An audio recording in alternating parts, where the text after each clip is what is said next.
ওম শান্তি, ওম শান্তি, ওম শান্তি। মিষ্টি মিষ্টি ভাই বোনেরা, তোমরা সবাই কেমন আছো? অনেক দিন পরে আমরা আবার শ্রীমদ্ ভগবদ গীতাকে নিয়ে এসেছি। তো আগের অধ্যায়ে অর্থাৎ পঞ্চম অধ্যায়ে কর্ম সন্ন্যাস যোগ, তো সেখানে আগে আমরা জেনেছিলাম 16তম শ্লোক পর্যন্ত, যেখানে বলা হয়েছে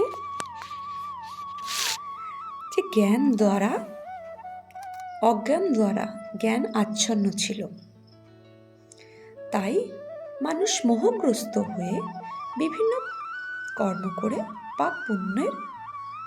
পাপের কর্ম আর পুণ্যের কর্ম করে।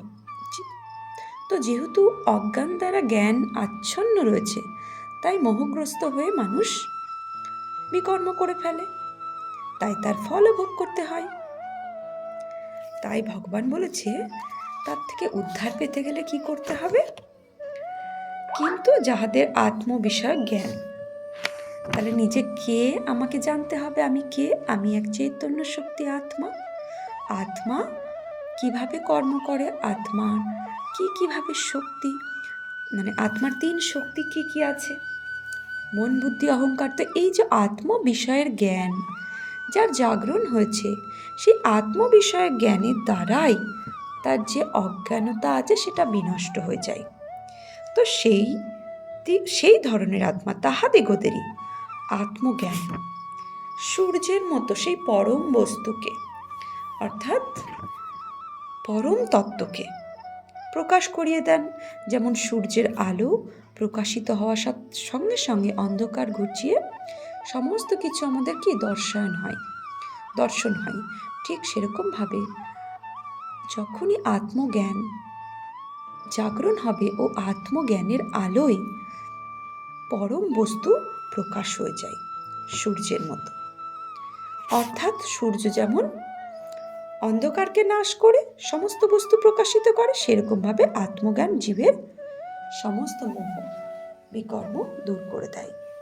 তো মোহ অজ্ঞানতার কারণে হয়, আর অজ্ঞান অর্থাৎ অন্ধকার দূর হলে আমাদের মোহগ্রস্ত সমস্ত পাপকর্ম দূর হয়ে যায়, আর সেই পরম বস্তুকে প্রকাশ করিয়ে দেয়। তো আজকে 17তম শ্লোক থেকে আমরা জানবো কি আছে। তো 17তম শ্লোকে আছে তদ্বুদ্ধয়া তদাত্মানঃ, তদ্বুদ্ধয়া তদাত্মানঃ তন্নিষ্ঠা তৎপরায়ণঃ। তদ্বুদ্ধা তদাত্মানা তন্নিষ্ঠা তৎপরায়ণা, অর্থাৎ যাহাদিগের বুদ্ধি নেই, তদ্বুদ্ধয়া তাদেরকে বলছে যাহাদের বুদ্ধি তাহাতেই নিবিষ্ট, বুদ্ধি নেই নয়, তদ্বুদ্ধয়া যাহাদের বুদ্ধি আত্মা এতেই নিষ্ঠা থাকে, নিবিষ্ট থাকে আত্মজ্ঞানে। তদাত্মানাং মানে সেই ধরনের আত্মভাব, যাদের এরকম আত্মভাব আছে, যাদের এরকম আত্মভাব আছে, যাদের বুদ্ধি আত্মাতেই নিবিষ্ট থাকে। তারপরে কি বলেছে? তন্নিষ্ঠা মানে তাহাতেই যাহাদের নিষ্ঠা, মানে আমি আত্মা, চৈতন্য শক্তি আত্মা, এই জ্ঞান এতেই যাদের নিষ্ঠাবান থাকে। তৎপরায়ণ তিনি যাদের পরম গতি, তৎপরায়ণ। তো তারপরে কি বলেছেন? গচ্ছন্ন পুনরাবৃত্তি, অর্থাৎ গচ্ছন্তি পুনরাবৃত্তি, জ্ঞান নির্ধূত কল্মষা, জ্ঞানের দ্বারা যাহাদের পাপ নিবৃত্ত হয়েছে তাদের পুনর্জন্ম প্রাপ্ত হয় না। যাহাদের নিশ্চয়ই অর্থাৎ পুরো তার মানে হচ্ছে যাহাদের নিশ্চয়ই আত্মিক বুদ্ধি আছে, মানে আমি আত্মা, এতে নিশ্চয়তা আছে। তো আমি তো দেহ, এতে এখন আমাদের প্রত্যেক মোমেন্টে পাক্কা করা আছে আমি দেহ, আমি নাম, আমি রূপ, আমি এই পরিবারের স্ত্রী, এই পরিবারের মেয়ে, এরকম পজিশনে আটকে আছি। তো সেখান থেকে আমাদের আমি এক চৈতন্য শক্তি আত্মা এখানে ডাইভার্ট করতে হবে। পুরো ভাগবত গীতাতেই আত্মা নিশ্চয়ের ওপর জ্ঞান দিয়েছে যে তুমি এক চৈতন্য শক্তি আত্মা, অর্থাৎ বডি কনসিয়াস থেকে সোল কনসিয়াসে ডাইভার্ট হওয়া যায় কিভাবে, তারই জ্ঞান দিয়েছে। তো এখানে ভগবান ওই জন্য বলছে যে যাহাদের নিশ্চয় আত্মিক বুদ্ধি, অর্থাৎ আমি আত্মা, এই নিশ্চয়তার বুদ্ধি, এই নিশ্চয়তা আছে বুদ্ধিতে, সেই পরম পুরুষেই নিবিষ্ট রয়েছে, যে আমি এক চৈতন্য শক্তি আত্মা, তাতেই নিবিষ্ট রয়েছে। তো আত্মাতেই, আমি আত্মা, এরকম ভাব নিয়েই যে সর্বদা কথা বলে। ওই জন্য বলেছে তাহাতেই যাদের ভাব, আত্মভাব, অর্থাৎ আমি আত্মা, কথা বলতে গিয়ে, খেতে গিয়ে, বসতে গিয়ে, শুতে গিয়ে, হাঁটতে গিয়ে, সব কিছুতে আত্মভাবে যে চলে, তাহাতেই যাদের নিষ্ঠা। তো আত্মভাবে কিভাবে নিষ্ঠাবান হওয়া যায়, ন্যায় নিষ্ঠপরায়ণ হয়ে আত্মভাবে টিকে থাকা যায়। তো বলছে তাহাতেই যাদের নিষ্ঠা, তিনিই যাহাদের পরমগতি এবং অনুরক্তির বিষয়, তাহাদের পুনরায় দেহ ধারণ করিতে হয় না। কারণ জ্ঞানের দ্বারা তাদের সংসার কারণ অজ্ঞান দূরীভূত হইয়াছে। জ্ঞানের দ্বারা তাদের সংসার কারণ অজ্ঞান দূরীভূত হয়েছে। জ্ঞান না থাকলে অজ্ঞান দূরীভূত হয় না। তো তারপরে 18তম শ্লোকে বলছে, বিদ্যা বিনয় সম্পন্নে ব্রাহ্মণে গভী হস্তিনী শনি চৈবা স্বপাপকে চ পণ্ডিতা সমদর্শিনা। অর্থাৎ বিদ্যা ও বিনয় যুক্ত ব্রাহ্মণে, চণ্ডালে, তাহলে আত্মভাব যার থাকবে তার দৃষ্টিবৃত্তি চেক করাচ্ছেন ভগবান। তারপরের শ্লোকে এই জন্য বলেছে, বিদ্যা বিনয়যুক্ত ব্রাহ্মণে, চণ্ডালে, গো, হস্তি, কুকুর, আত্মবিদ পণ্ডিতগণ সমদর্শী থাকেন। অর্থাৎ কি বিদ্যা ব্যক্তি, কি বিনয়যুক্ত ব্রাহ্মণ, কি চণ্ডাল, কি গরু, কি হস্তি, কি কুকুর, সবার মধ্যে সে আত্মা দেখবে। তো ওই জন্য সেই পণ্ডিত, তো আত্মবিদ পণ্ডিতগণ কি দেখবে, সমান চোখে দেখবেন, সমদর্শী, অর্থাৎ সবাইকে সমান চোখে দেখবে। কেননা তারা বাহার মুক্ত নয়, যে বাহিরের দেহ বা বাহিরের পজিশন দেখবে না, ভিতরে চেতন শক্তি আত্মা, তো সবই আত্মা। তাই আত্মবিদ পণ্ডিতগণ কখনো বিভেদ দেখবে না, সমদর্শী দেখবে। তো তারপরে বলছেন 19তম শ্লোকে, ই হইব তের্জিত, ই হইব তের্জিত, তেই স্বর্গজিত, তের্জিত মানে তেই স্বর্গজিত, তের্জিত স্বর্গ, অর্থাৎ তেই স্বর্গজিত। ই হইব যেষাং সাম্যে স্থিতং মন নির্দোষং হি সমং তস্মাৎ ব্রহ্মণি তে স্থিতা।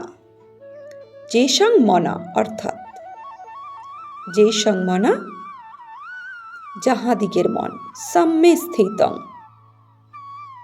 তে স্থিতং, সাম্যে অর্থাৎ সমান, সাম্যে স্থিতং মানা অর্থাৎ সমতায় অবস্থিত, মানে সমানদর্শী। ইহ এব, এই লোকেই, ইহ এব মানে ইহইব, মানে ইহ এব মানে এই লোকেই, তেই স্বর্গজিত, তাহা দিগ কর্তৃক সংসার জিত হয়।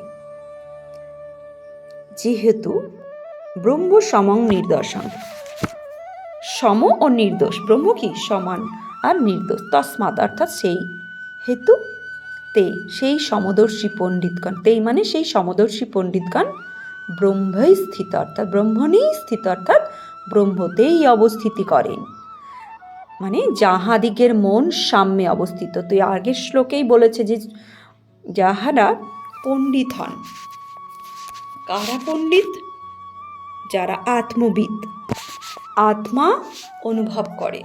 আর যাদের পণ্ডিত, বিদ্বান ব্যক্তি, কুকুর, বেড়াল, গরু, হাতি, চণ্ডাল, সবার মধ্যে আত্মা অনুভব করে।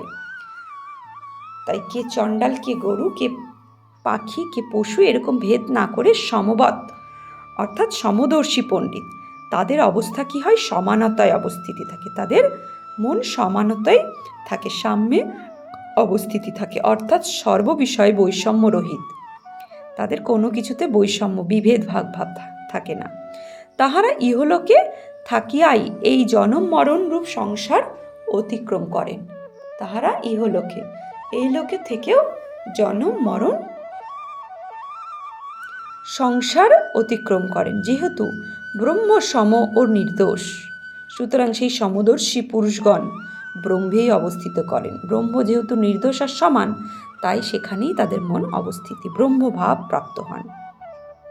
20তম শ্লোকে বলছে, ন প্ররিশেষ্য প্রিয়ং প্রাপ্য নদ্বিজেত প্রাপ্য চা প্রিয়ম স্থির বুদ্ধির সংমূর ব্রহ্মবিদ ব্রহ্মণি স্থিতা।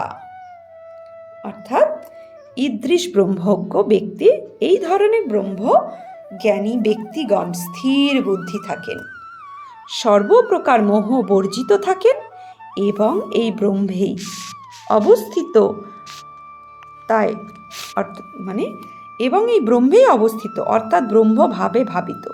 সুতরাং তিনি প্রিয় বস্তু লাভেও হৃষ্ট হন না, অপ্রিয় সমাগমেও উদ্বিগ্ন হন না। তিনি শুভ অশুভ, প্রিয় অপ্রিয় ইত্যাদিতে দ্বন্দ্ব বর্জিত। এখানে ভালো করে যদি চিন্তন করি, কেন ব্রহ্মে অবস্থিত ব্যক্তিগণ প্রিয় বস্তু লাভে হৃষ্ট হন না আর অপ্রিয় সমাগমে উদ্বিগ্ন হন না, সমান থাকেন। শুভ আর অশুভ, প্রিয় অপ্রিয়তে দ্বন্দ্ববর্জিত থাকে, নিন্দা স্তুতিতে সমজ্ঞান থাকে, তাই না? কেননা তার স্থিতি সমানতায় তখনই থাকবে যে সমস্ত কিছু ঈশ্বরকে সঁপে দেবে। তো যখনই খুশি হব তাহলে আমিত্ব ভাব চলে আসবে। শুভ মানে প্রশংসা যদি হয় বা কিছু আমার শুভ হলো, আমার কিছু কার্য বা আমার অনুসারে কিছু ফল আসলো, তো সেখানে আমিত্ব ভাব চলে আসলো, সেখানে সমানত্ব আসলো না। ব্রহ্মে অবস্থিত ব্যক্তিগণ সব কিছু ঈশ্বরকে সমর্পণ করে দেবে। তাই শুভ কিছু হলেও ঈশ্বরের সমর্পণ, অশুভ কিছু হলেও ঈশ্বরের সমর্পণ, যাতে করে ওই শুভ আর অশুভ পরিস্থিতি আমার স্থিতিকে হেলাতে না পারে। যদি ভালো কিছু আসে তাতে যদি আমার মনস্থিতি হিলে যায়, খারাপ কিছু আসলেও আমার মনস্থিতি হিলে যাবে, তাই তাতে সমান থাকে। আর সমস্ত কিছুর ফল ঈশ্বরকে সঁপে দেয়, যাতে চাহে ভালো ফল চাহে খারাপ ফল, তাই তারা সমান থাকতে পারে, যে কোনো পরিস্থিতিতেই নিজের স্থিতি সমান রাখতে পারে। প্রিয় বস্তু আসুক চাহে অপ্রিয় বস্তু আসুক, দুটোই ভগবানকে সমর্পিত। প্রিয় বস্তু সমর্পিত, অপ্রিয় বস্তু সমর্পিত। আমিত্ব ভান নেই যে আমার বলে কিছু আছে, তাহলেই তার স্থিতি সমানতায় টিকবে না, অসমানতা হয়ে যাবে, সাম্যতে থাকবে না, তাই না? সেই জন্য থাকে। তো 21তম শ্লোকে বলছে, বাহ্য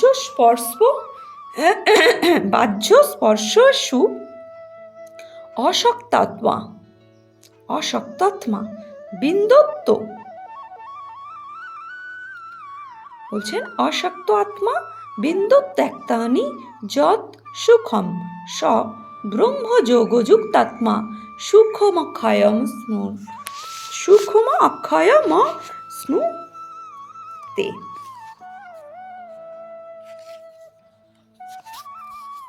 21তম শ্লোকে বলছে বাহ্য বিষয়ে অনাসক্ত, বলছে সুখম অশ্নুতে। তো এটার মানে হচ্ছে বাহ্য বিষয়ে অনাসক্ত। বাহ্য বিষয়ে অনাসক্ত, বাহ্য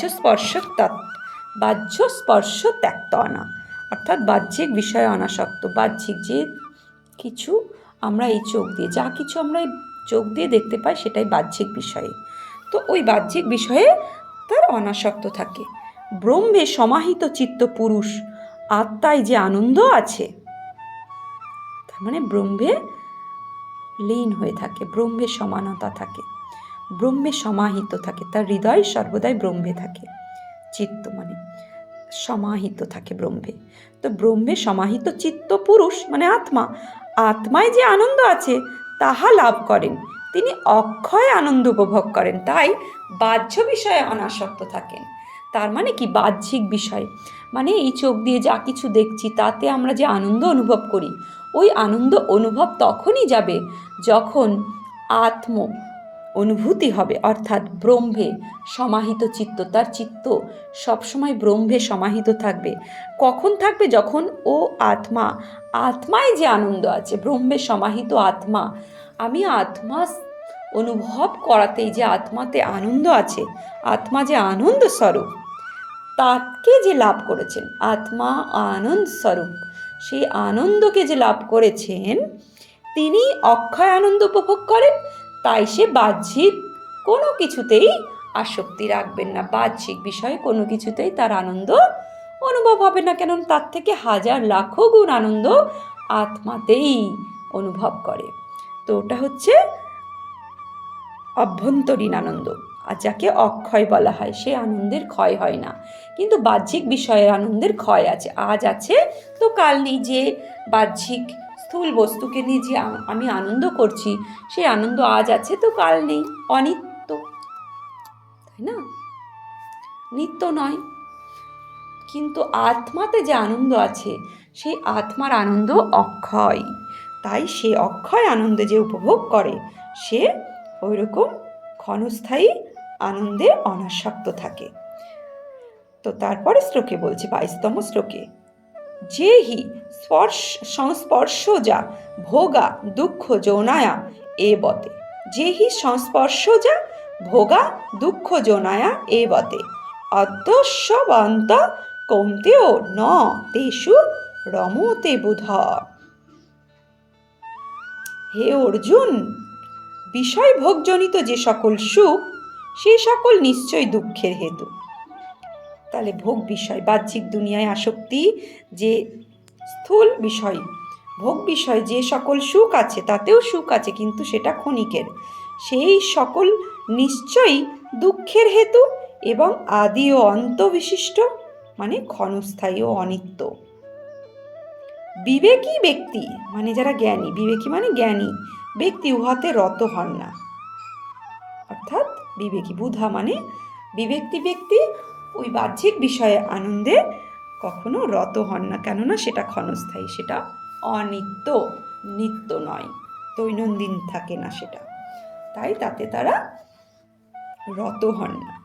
তো চেক করতে হবে আমি বিবেকী না অবিবেকী, আমি অভ্যন্তরীণ আত্ম আনন্দে রত আছি নাকি বাহ্যিক ভোগ বিষয়ের আনন্দে রত আছি, যেটা আজ আছে কাল নেই। তারপরে শ্লোকে 23তম শ্লোকে, যিনি সকলতি হইব য শরুর প্রাক, শরুরং প্রাক শরীর বিমক্ষণাৎ কাম ক্রোধোদ্ভবং বেগং সযুক্ত সসুখী নারী। অর্থাৎ যিনি দেহত্যাগ করিয়া পূর্বে এই সংসারে থাকিয়াই কাম ক্রোধ জাত বেগ প্রতিরোধ করিতে পারেন, যিনি দেহ ত্যাগ করিবার পূর্বে এই সংসারে থাকিয়াই কাম ক্রোধ জাত বেগ প্রতিরোধ করিতে পারেন, তিনিই যোগী, তিনিই সুখী পুরুষ। তো সুখী পুরুষ কাকে বলবে? এই দেহ ত্যাগ করিবার পূর্বে। তো দেহে থাকলেই আমাদের কি কাম ক্রোধজাত বেগ আসবে, কিন্তু দেহ ত্যাগ করিবার পূর্বে এই সংসারে থাকিয়াই, অন্য সংসারে নয়, এই সংসারে থাকিয়াই কাম ক্রোধজাত বেগকে প্রতিরোধ করিতে পারেন। কামনায় বাসনায় ক্রোধে ভাসিয়ে না নিয়ে তাকে প্রতিরোধ করে তার উপর বিজয় পাই, যে তিনিই যোগী, তিনিই সুখী পুরুষ।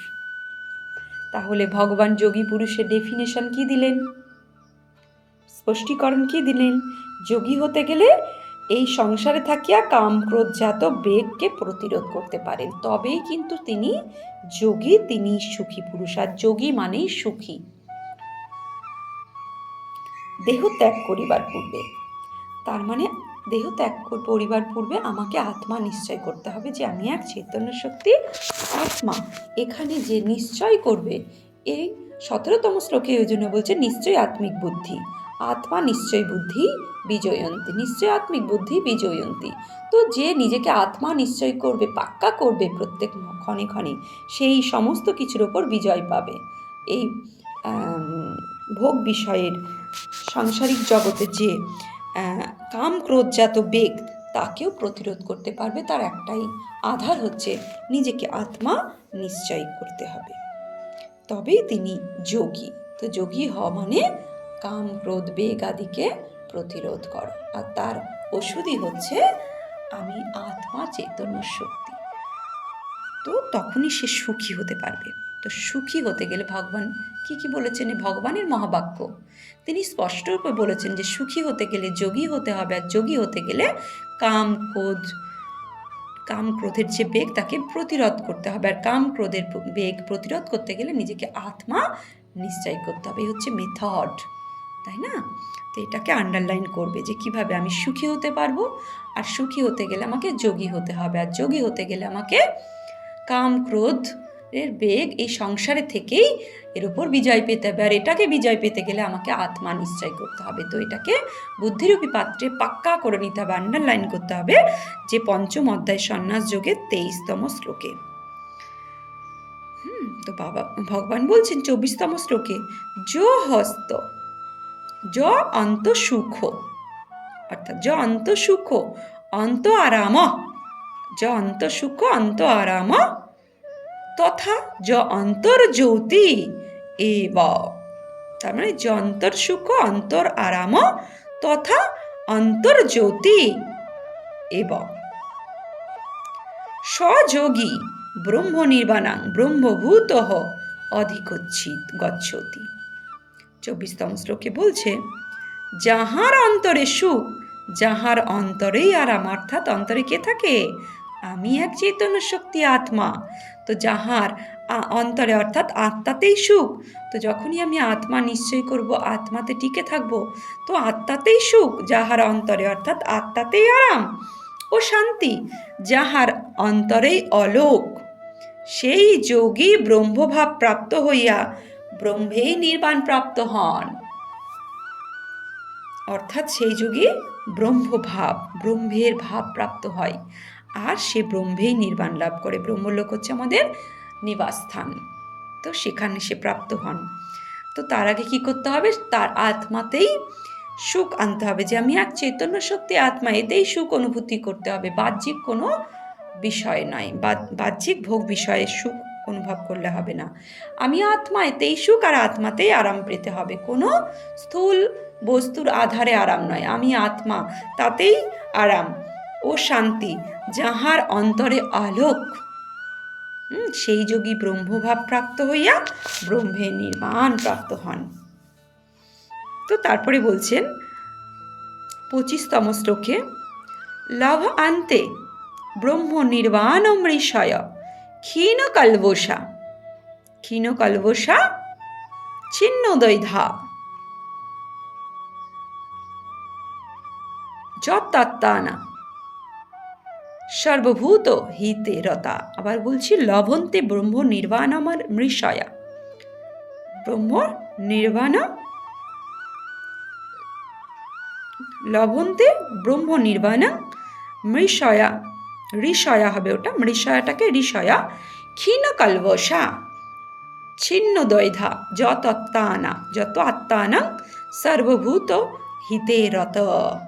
অর্থাৎ যাহার নিষ্পাপ, যাহারা কি হচ্ছে? নিষ্পাপ হইয়াছে, তো সংশয় শূন্য, যাদের মধ্যে কোনো সংশয় নেই, সংযত চিত্ত, যাদের চিত্ত সব কিছুতেই সংযত, কি বলবো, কি ভাববো, কি খাবো, কি শুনবো, কি দেখবো, কি করবো, কিভাবে হাঁটবো, কিভাবে শোবো, সব ক্ষেত্রেই সংযত চিত্ত। তো চিত্ত অর্থাৎ হৃদয়কে সংযত করতে হবে, আর চিত্ত সংশয় শূন্য রাখতে হবে। সর্বভূতে তাদের হিতে মানে উপকারে রত থাকতে হবে, সমস্ত ভূতের উপকারের রত থাকতে হবে। সেইরূপ ঋষিগণ ব্রহ্ম নির্বাণ প্রাপ্ত হন। তো তাদেরকে ঋষি বলেছেন। তো ঋষিগণ হতে গেলে কি করতে হবে? যাহারা নিষ্পাপ, যাদের মনে কোনো পাপ থাকবে না, যাদের মনে কোনো সংশয় থাকবে না, সংশয় শূন্য। তো এখানে যদি এগুলো আমরা ধারণ করি, তাহলে আমরাই ঋষি হয়ে যাব, আমরাই পণ্ডিত হয়ে যাব। আগের শ্লোকেই ভগবান পণ্ডিত বলেছেন, আমরাই যোগী কি করে হব, যোগীর ডেফিনেশন দিয়েছে। তার আগে শ্লোকে পণ্ডিত কি করে হব, তার ডেফিনেশন দিয়েছে। এখন ভগবান বলছেন ঋষি হব কিভাবে। তো ঋষিগণ কিভাবে হবেন? যিনি নিষ্পাপ থাকবেন, যার মনে কোনো পাপ থাকবে না, আর যার সংশয় থাকবে না, সংশয় শূন্য থাকবে, সংযত চিত্ত, যার চিত্ত সর্বদাই সংযত থাকবে। কি খাবো, কি বলবো, কি চিন্তা করব, কি ভাববো, কিভাবে কথা বলবো, কিভাবে শোবো, কিভাবে দেখব, কিভাবে শুনবো। তো সব ক্ষেত্রে কি থাকবে? সংযত থাকবে, সর্বভূতে রত থাকবে। তো সর্বভূতে রত সেইরূপ ঋষিগণ ব্রহ্ম নির্বাণ প্রাপ্ত হন। তো সেইরূপ মানে তাদেরকে ঋষি বলছেন, তো সেই ঋষি ব্রহ্ম নির্বাণ প্রাপ্ত হন। তারপরে বলছেন 26তম শ্লোকে, কাম ক্রোধ বিযুক্তানাং জ্যোতিনাং যত চেতসাম অভিনেতা ব্রহ্ম নির্বাণাং বর্ততে বিদিত আত্মানাম। 26তম শ্লোকে কি বলছে? বিদিত আত্মা নাম, অর্থাৎ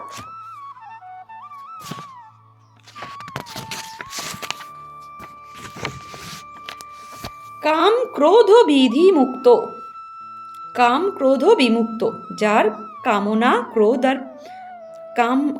আর ক্রোধ মুক্ত থাকবে, চিত্ত সংযত থাকবে, আত্মদর্শী জ্যোতিগণের ব্রহ্ম নির্বাণ নিকটেই থাকবে। তার যে আত্মদর্শী, সব ক্ষেত্রে আত্মা দেখবে, চিত্ত যার সংযত থাকবে, কাম আর ক্রোধ মুক্ত থাকবে, সেই সব জ্যোতিগণের ব্রহ্ম নির্বাণ নিকটেই, চারিদিকেই বর্তমান, অর্থাৎ তাহার ব্রহ্ম নির্বাণের মধ্যেই বাস করে। তাহারা ব্রহ্ম নির্বাণের মধ্যেই, চারিদিকেই ব্রহ্মকে দেখবে। তো সে তখনই দেখতে পাবে যখন যে কাম আর ক্রোধকে মুক্ত রাখতে পারবে, চিত্তকে সংযত রাখবে, আর সব ক্ষেত্রে আত্মাকে দর্শন করবে। তখন সে চারিদিকেই ব্রহ্ম দেখবে, চারিদিকেই বর্তমান দেখবে। হ্যাঁ, নির্বাণের মধ্যেই বাস করে, ব্রহ্ম নির্বাণের মধ্যেই সে বাস করেন। তো পরবর্তী শ্লোকে যেটা আছে 27তম শ্লোক, আমরা পরবর্তী অধ্যায়ে জানতে পারবো। তো আজকে আমরা যেটুকু জানলাম যে জ্ঞানী পণ্ডিত কি, সুখী আর যোগী হতে গেলে কি হতে হবে, ঋষি হতে গেলে কি হতে হবে, আর শেষে গিয়ে ব্রহ্মে নির্বাণ লাভ করতে গেলে আমাকে কি কি করতে হবে। তো এই হচ্ছে ভগবানের গাইডলাইন্স। এটার উপর আমরা চিন্তন করব যে কি কি ভগবান আমাদের আজকে পড়ালেন। তো আমরা অর্জুন অর্থাৎ ভালো কথা অর্জন করছি, আর ভগবান টিচার হয়ে আমাদের অর্জুনের মতো আমাদের অর্জুনদের শিক্ষা দিচ্ছেন, স্টুডেন্ট হয়ে আমরা তার কাছ থেকে জ্ঞান লাভ করছি। বর্তমান সময়ে যে পরিস্থিতি আসছে, সেই পরিস্থিতির ওপর বিজয় প্রাপ্ত করে নিজেকে সদা সুখী রাখার জন্য। তো ভগবানের যে জ্ঞান আমরা লাভ করছি, সেই জ্ঞানকে আমরা চিন্তন করব, তবে আমরা সুখী হতে পারবো, তবে আমরা যোগী হতে পারবো, তবে আমরা রাজ ঋষি হতে পারবো, তবে আমরা যথার্থ আত্মবৎ পণ্ডিত হতে পারবো, তাই না? তো এগুলোর বিষয়ে আমাদের ভগবান হোমওয়ার্ক দিয়েছেন। তো পরবর্তী অধ্যায়ে যতদিন আমরা গীতা আবার শুরু না করছি 27তম শ্লোক, তার আগে পর্যন্ত 17 থেকে 26তম শ্লোক পর্যন্ত আমরা এটার উপর চিন্তন করব যে কি কি আমাদের ভগবান আজকে পড়ালেন। ঠিক আছে? ওম শান্তি।